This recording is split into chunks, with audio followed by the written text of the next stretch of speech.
y'all, I'm Angie. Welcome to my channel where I do stuff. If you're new here, I am sorry, this is not like my regular videos, but you may still enjoy it. And if you're a returning subscriber, the same goes for you, and thank you for coming back.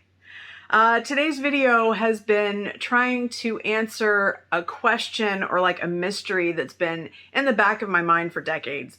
And it may not even be good for a video. I'll let you be the judge of that, but I had to answer the question.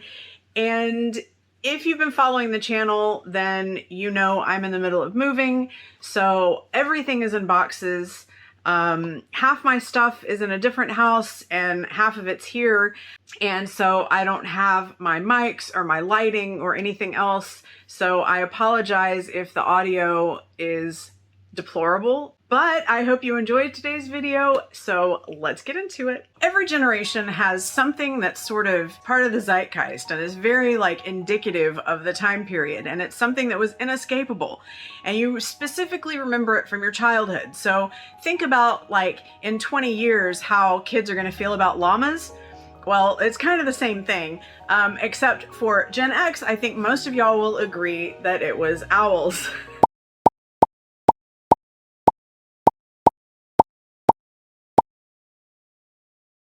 I have always had this in every house where I've ever lived, and my parents had it when I was born, and they kept it hung up until probably the late 80s, and then I took it from them when they were going to get rid of it because I didn't want them to throw it away, and so I hung on to it because I've always remembered this little guy staring at me and this one looking off in a different direction, and like I couldn't let him get rid of it. I had to keep it. When I was in college, I had it hanging in my apartment, and one of my new acquaintances who was a neighbor of mine came over and was like, "Oh, I remember that painting." And I'm like, "What are you talking about?" They said that their parents had one too. And so then I started seeing them at antique stores, and I started seeing them all over the place, and I had to figure out what was going on. When that person said that to me, this was quite a while ago, I asked my mom at the time, "Hey, where did this come from?" And she sort of told me that it was like some kind of party that this woman threw in her house, and they were selling like home decor, and she bought this because it was one of the cheapest things you could buy. Think sort of like today's MLM, right? When I was moving things and I was packing this guy up in a box to move a few days ago, I started thinking about it again. I started doing a little bit of research, and this is where things get really interesting, at least to me.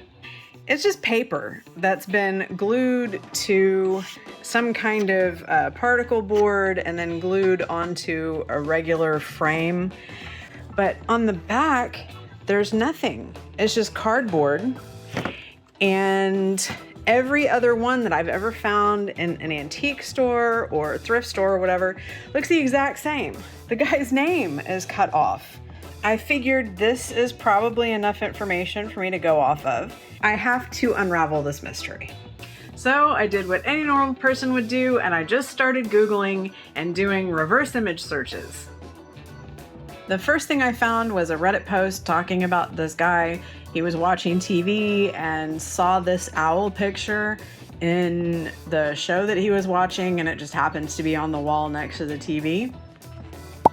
And a couple of y'all even have experiences with this painting.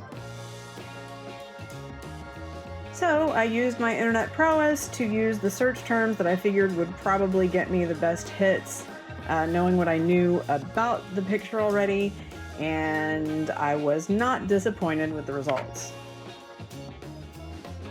As you can see, I found the artist's name, and then I was also able to find a website that looks pretty official and looks like it might be his.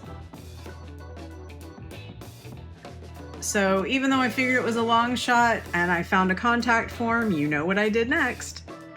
This is the guy's Pixels page.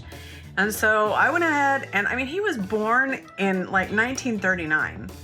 He might not even be alive. So I'm sending him an email and we'll see if I get anything back. Keep your fingers crossed.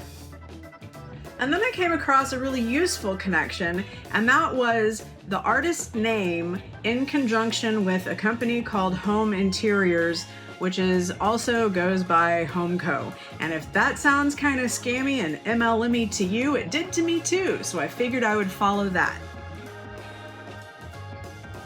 I searched for the Homeco information, and that was when I came across a collector's Facebook page, and I found out that there was a catalog, and I was able to find the front and back of a catalog, and it made much more sense to me at that point.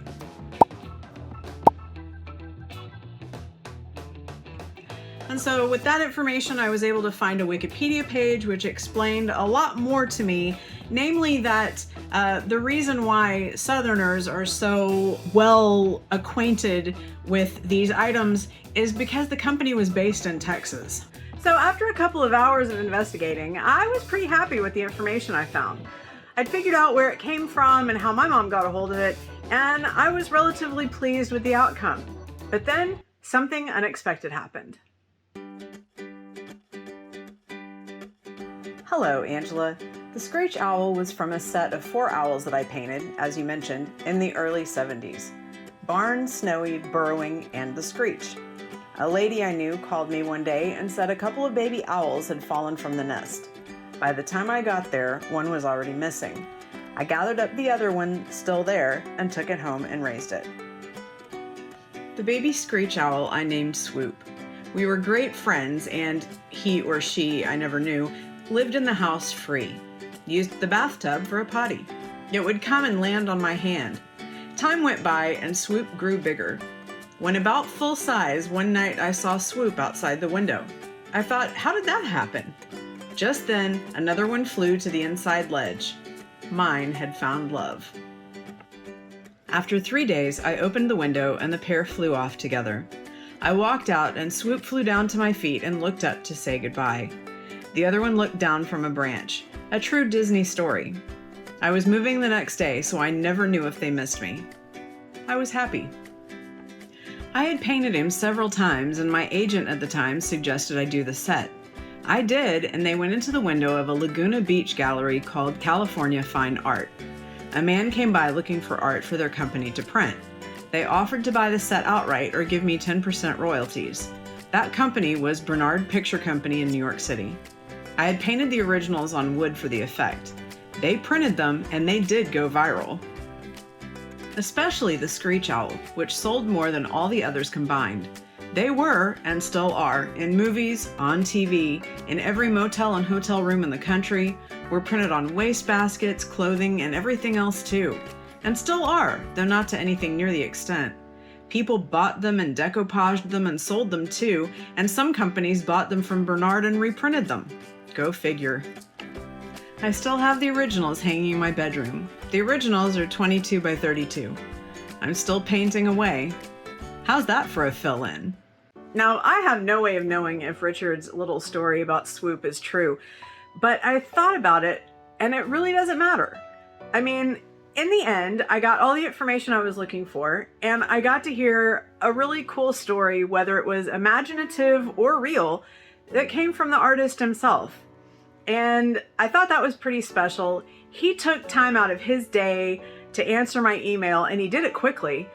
And I just thought it was super cool. So whether he made it up in his own mind or if Swoop was a real owl who lived with him, I'm pretty satisfied either way.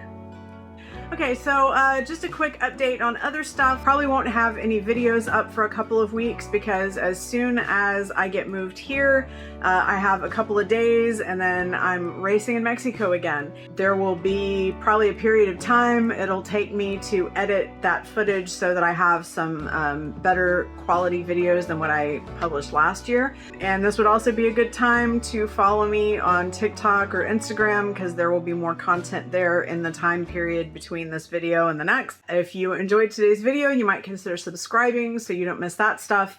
Thank you so much for watching. You could have been doing anything else in the world that you wanted to be doing, and you chose to spend a few of those minutes with me, and it really does mean the most.